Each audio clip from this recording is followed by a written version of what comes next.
संघ प्रमुख मोहन भागवत ने जनसंख्या नियंत्रण पर बयान से एक बार फिर देश में चर्चा शुरू कर दी। बढ़ती आबादी पर नियंत्रण के लिए कानून बनाया जाना कितना जरूरी या गैर जरूरी है, सियासतदान इस मुद्दे पर बटे हुए हैं। एक धड़ा कानून लाए जाने के पक्ष में है और दूसरा धड़ा कानून बनाए जाने के खिलाफ है। ये रिपोर्ट आप देखिएगा।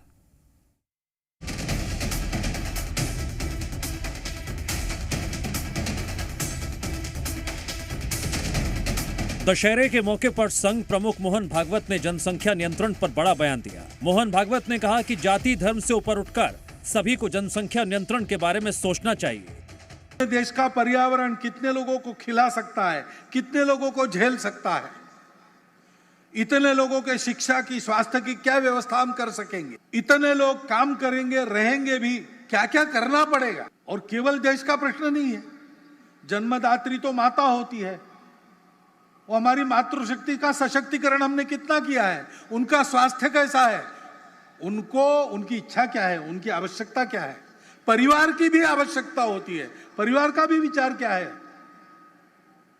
ये एक समग्र विचार करके एक नीति बनानी पड़ती है। आरएसएस प्रमुख मोहन भागवत के जनसंख्या पर दिए बयान के बाद एमपी का सियासी पारा चढ़ गया। बीजेपी और कांग्रेस में कानून पर बहस छिड़ गई। कांग्रेस ने आरोप लगाया कि संघ और बीजेपी एक विशेष वर्ग को टारगेट कर सियासत कर रहे हैं।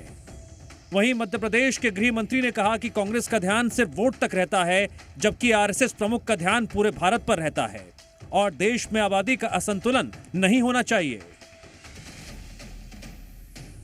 एक वर्ग विशेष को टारगेट करके अगर ये बात बार बार भाजपा और आरएसएस के लोग कहते हैं तो मैं समझता हूँ ये बात ठीक नहीं है।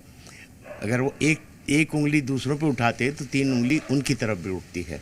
इस बात को उनको ध्यान रखना चाहिए कि ये भारत देश है और इसमें कई तरह के लोग रहते हैं, एक वर्ग विशेष को टारगेट ना करें। कांग्रेस का ध्यान सिर्फ वहीं तक रहता है और वोटों तक रहता है।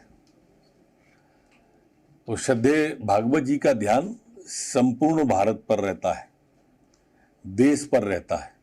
ये दो बुनियादी सोचों का फर्क है। एक देश के अंदर राजनीति देखते हैं और वो देश को देखते हैं, दो अलग अलग चीजें हैं। मुद्दा देश की जनसंख्या से जुड़ा है। छत्तीसगढ़ में भी कानून को लेकर घमासान छिड़ गया है। कांग्रेस संघ की मंशा पर सवाल उठा रही है स्वास्थ्य मंत्री टीएस सिंहदेव आरएसएस प्रमुख के बयान पर। वहीं बीजेपी कांग्रेस से सवाल पूछ रही है कि पहले कांग्रेस तय करे क्या चाहती है। कांग्रेस के पास आलोचना के अलावा कुछ नहीं बचा है।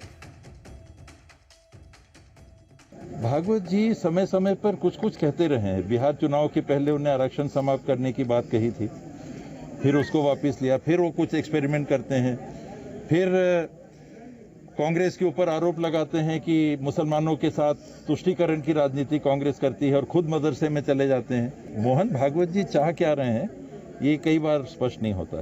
पहले तो कांग्रेस तय करे कि वो क्या चाहती है, क्योंकि कांग्रेस के पास में केवल आलोचना के अलावा कुछ नहीं है। उसको देश हित में कोई निर्णय अगर हो, उसमें सहमति असहमति भी ठीक से नहीं दिखाते हैं और बाद में ये आलोचना करते हैं। देखिए, जनसंख्या नियंत्रण कानून देश की आवश्यकताओं के अनुरूप लागू किया जाना चाहिए, लेकिन आरएसएस जो जनसंख्या नियंत्रण कानून की मांग कर रही है, उसकी मांग के पीछे में राजनीति है, विद्वेष है। एमपी सरकार आबादी के संतुलन की बात कर रही है, आरएसएस जनसंख्या कानून पर जोर दे रही है, तो वहीं विपक्ष कानून के बहाने एक विशेष वर्ग को टारगेट करने का आरोप लगा रहा है। अब सवाल यह है, बढ़ती आबादी पर नियंत्रण कितना जरूरी है, विपक्ष के आरोपों में कितना दम है और कितनी सियासत है। भोपाल से आकाश द्विवेदी के साथ रायपुर सत्यप्रकाश, जी मीडिया।